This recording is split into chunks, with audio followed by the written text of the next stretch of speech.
आपको आपके डॉक्टर ने आईवीएफ करने के बाद सलाह दे दी डोनर आईवीएफ की, यानी डोनर एग्स यूज करने के लिए। और अब आती है समस्या कि इसे सबसे पहले तो एक्सेप्ट कैसे किया जाए, अपने मन को कैसे समझाया जाए, और क्या होता है डोनर आईवीएफ, क्या सक्सेस रेट है इसका, और क्या प्रोसेस है पूरा। इस वीडियो के माध्यम से आज मैं ये सारे सवालों का जवाब दूंगी आपको कि डोनर एग की प्रक्रिया क्यों होती है, किनको सलाह दी जाती है, और कैसे अपने मन को समझाना है। सबसे मुश्किल यहाँ पे आती है कि इसे एक्सेप्ट कैसे किया जाए और क्यों किया जाए एक्सेप्ट, और कितने सवाल उठते हैं मन में, तूफान उठता है कि डोनर आईवीएफ कराने के बाद बच्चा कैसा दिखेगा, किस पे जाएगा, क्या हमारा होगा या नहीं होगा, करें या ना करें।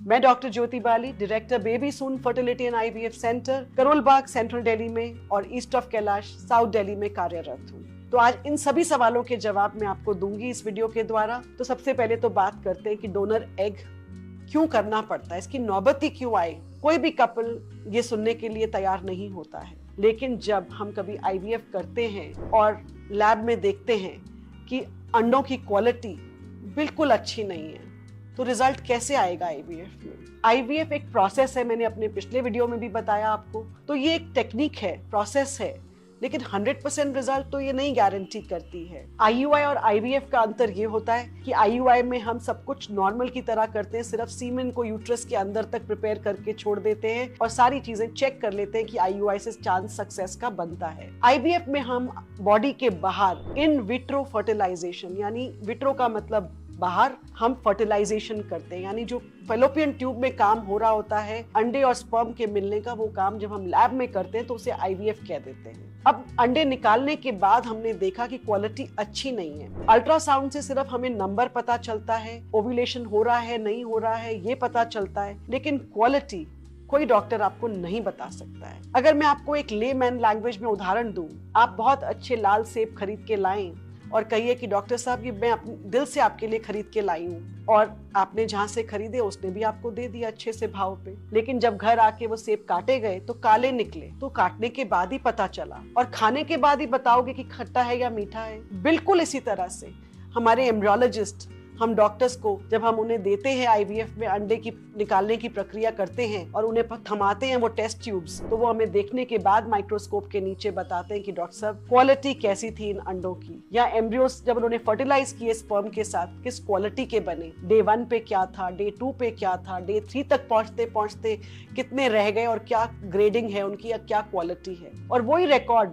हम आईवीएफ में आपके साथ डिस्कस करते हैं। तो क्या होता है यहाँ पे, जब पॉजिटिव होता है तो सब अच्छा लगता है। इंसान है हम, हमारी फितरत है। अगर मैं भी उस चेयर में बैठी हूँ जिस चेयर में आप बैठे हैं आज, भगवान ना करे, ऐसा किया नहीं भगवान ने मेरे साथ, लेकिन उस चेयर में जब हम बैठते हैं और ये सुनते हैं कि क्वालिटी अच्छी नहीं थी एग्स की, तो ब्लेम उस औरत पे आ जाता है कि इनफर्टिलिटी भी इसकी वजह से, आईवीएफ भी हमने कराया तब भी कोई रिजल्ट नहीं, तो वो ब्लेम गेम शुरू हो जाता है। तो पहले तो आप समझिए कि अंडों की क्वालिटी या स्पर्म की क्वालिटी, कोई भी चीज खराब हो सकती है आईवीएफ फेलियर के कारण में, लेकिन अक्सर अंडों की क्वालिटी खराब मिलती है। तो किसी पे दोष मत दीजिए, पहले सुनिए बात को, समझिए कि अंडों की क्वालिटी अगर खराब है तो हमें क्या करना है। यहाँ पे शुरू हो जाता है एक तूफान, बहुत सारे सवाल, और पहले तो डिनायल कि नहीं ये सच नहीं हो सकता है। हम फाइल उठाते हैं, हम दूसरी जगह जाने का मन बनाते हैं, वहां पे भी यही जवाब जब मिलता है, या उसी जगह पे आप दोबारा कहते हैं नहीं डॉक्टर साहब मेरे ही अंडों से ट्राई कीजिए। आप अपनी मर्जी का डिसीजन डॉक्टर को कहते हैं लेने के लिए,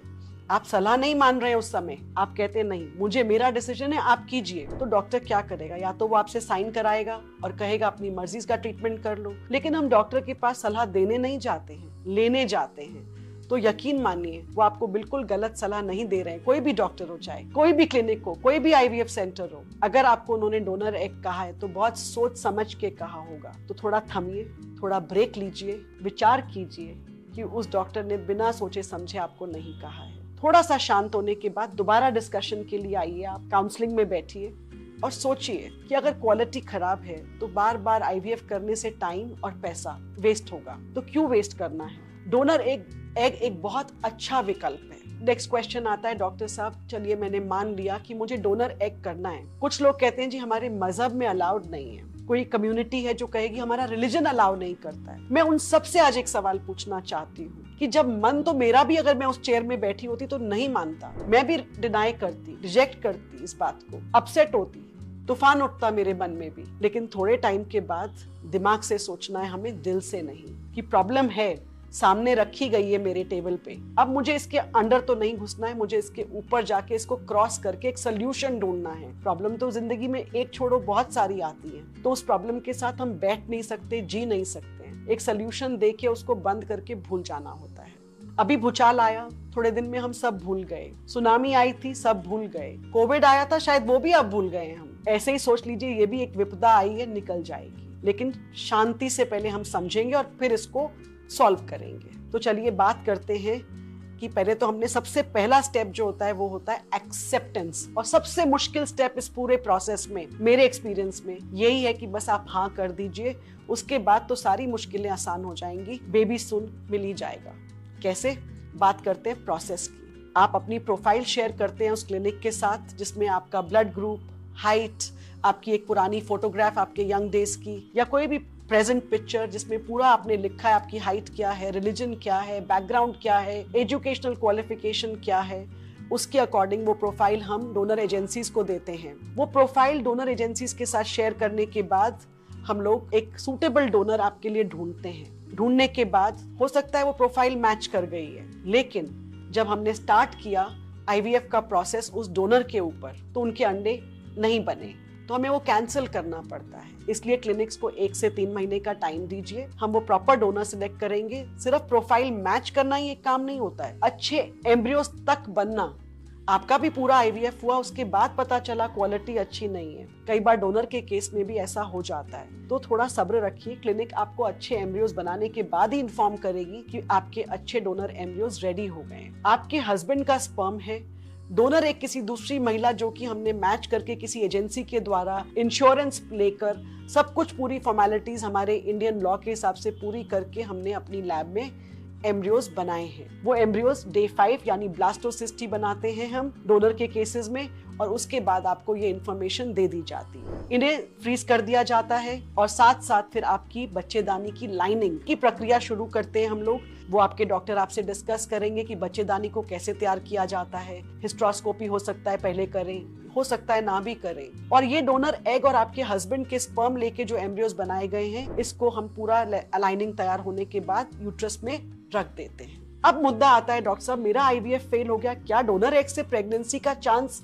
ज्यादा है? बिल्कुल। डोनर एग साइकिल में अगर आपकी लाइनिंग और स्पर्म बहुत अच्छे रहे हैं, कोई मुद्दा नहीं रहा, कोई मसला नहीं है, फैक्टर्स बहुत अच्छे हैं, तो आप जानते हैं आपके चांस आईवीएफ के मुकाबले में कितने हैं? 80% और even more, 80 to 90% success rate with donor egg cycles in good selected cases. Yes, IVF में जहां 50 से 60% है, डोनर्स में आप 80% तो मिनिमम एक्सपेक्ट कर सकते हैं। यानी हर 10 पेशेंट्स में से 8 पेशेंट प्रेग्नेंट होके जाते हैं। और कई बार ट्विंस भी 5% का रेट ट्विंस का भी रहता है, जैसे कि अमूमन आईवीएफ में होता है। तो आईवीएफ की सक्सेस रेट डोनर से ज्यादा रहती है। अब बात करते हैं कॉस्ट की, कि डॉक्टर साहब क्या डोनर एग की कॉस्ट ज्यादा आएगी? बिल्कुल। आप खुद सोचिए कि हमने किसी एजेंसी से डोनर ली है, एजेंसी से रिक्रूट किया है, एजेंसी को अपनी फीस देनी होगी हमें, और वो पेशेंट हमें पे करेगा, हम उसे देंगे। डोनर कॉम्पनसेशन यानी उस डोनर जिसने 12 दिन इंजेक्शंस लगवाए, आने जाने का खर्चा उठाया, अल्ट्रासाउंड्स के लिए वो क्लिनिक तक आई हैं और उन्होंने वो प्रोसीजर एनेस्थीसिया में यानी बेहोशी में करवाया है, और उनको ये जानकारी नहीं चाहिए कि वो एग्स हम किसके लिए ले रहे हैं उनसे। वो जानकारी गुप्त रखी जाती है, आपसे भी और डोनर से भी। और स्पर्म आपके पति का यूज किया गया है यहाँ पे, और यूट्रस भी आप ही की है, तो ये बच्चा आप ही का हुआ। लीगली, मॉरली, साइंटिफिकली, टेक्निकली हर तरह से आपका अपना बच्चा है ये, क्योंकि आप उसे जन्म देंगी, आप उसे स्तनपान कराएंगी, आपके घर में ये खिल के बड़ा होगा। और एक कोरा कागज होता है बच्चा, मानिए मेरी इस बात को। आप उसे नाव बनाइए, एरोप्लेन बनाइए, बिल्कुल जैसा चाहेंगे, जैसे संस्कार देंगे वो बिल्कुल आप ही का लगेगा, क्योंकि जेनेटिक फैक्टर स्पर्म से भी 50% आते हैं। और मानिए क्लिनिक ने प्रोफाइल मैच की आपके साथ। मेरा इतना एक्सपीरियंस है 15 सालों का आईवीएफ में, जितने बच्चों को आज मैं देखती हूँ वो सब उनके माता पिता जो इतना उस समय बिखरे थे, रोए थे, लड़े थे, एक तूफान में गए थे इस बात को एक्सेप्ट करने के लिए। मैं उन सबसे ये कहती हूँ कि आज आपको कैसा लगता है। वो कहते हैं डॉक्टर साहब भूल गए हम तो, इस बच्चे को देख के दुनिया पूरी इसमें समा गई, इसकी इस मुस्कुराहट में। हम तो कभी भूल ही गए कि हमने ये डिसीजन लिया था, क्योंकि हमें कोई फर्क नहीं लगता अब। तो जानिए ऐसे कुछ पेशेंट्स के नंबर्स मेरे पास हैं जो इस बात को ओपनली स्वीकार करते हैं कि उन्होंने इस ट्रीटमेंट को लिया है और हमने उनसे कंसेंट लिया हुआ है कि वो आपसे बात करेंगे, आपको बताएंगे, समझाएंगे और आप उनका एक्सपीरियंस भी लीजिए, हमसे भी पूछिए। और फिर अगर ये पहली बात तो ये विपदा आए ना किसी पे भी, और अगर आई है तो इसे निपटा दीजिए और अपना जीवन बाकी का खुशी से बिताइए। क्यों इसको लेके बैठे रहेंगे हम। जब बहुत सारे पेशेंट्स मुझे कहते हैं हमारा रिलीजन अलाउ नहीं करता, हमारी कम्युनिटी में हमारा मजहब अलाउ नहीं करता डोनर एग के लिए, तो मैं उन सबसे एक ही सवाल पूछती हूँ कि भगवान ना करे किसी की किडनी फेल हो जाए, तो वो भी एक ऑर्गन है, तो आप जाएंगे अपने घर परिवार में से किडनी डोनर ढूंढेंगे और ले लेंगे और उस इंसान के लंबे जीवन की कामना करेंगे। अब ये दंपत्ति जिसे पता है कि उसको डोनर एग की सलाह दी गई है, तो क्या वो सारी जिंदगी निसंतान बिता दे? ऐसा तो ऊपर वाला नहीं कहता है। एक जीवन उसने हमें दिया है, इसे खुशी से बिताएंगे हम। तो डोनर एग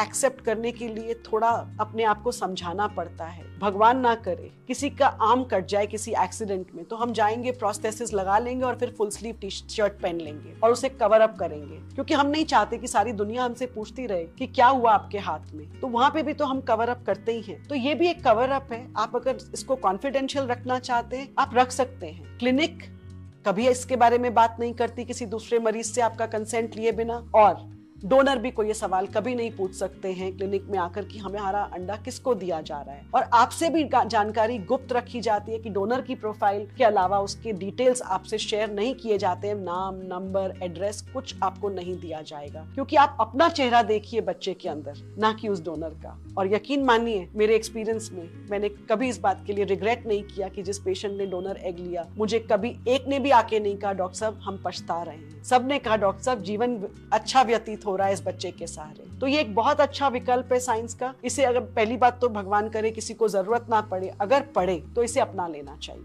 आई होप मैंने आपकी सारी जानकारी आपको दी है इस वीडियो के माध्यम से। फिर भी अगर कोई सवाल बचे हैं तो आप मुझे डीएम कीजिए, आप baby soon fertility and IVF centre से संपर्क कीजिए। हम आपको और जानकारी और क्लैरिटी इस विषय पे देंगे।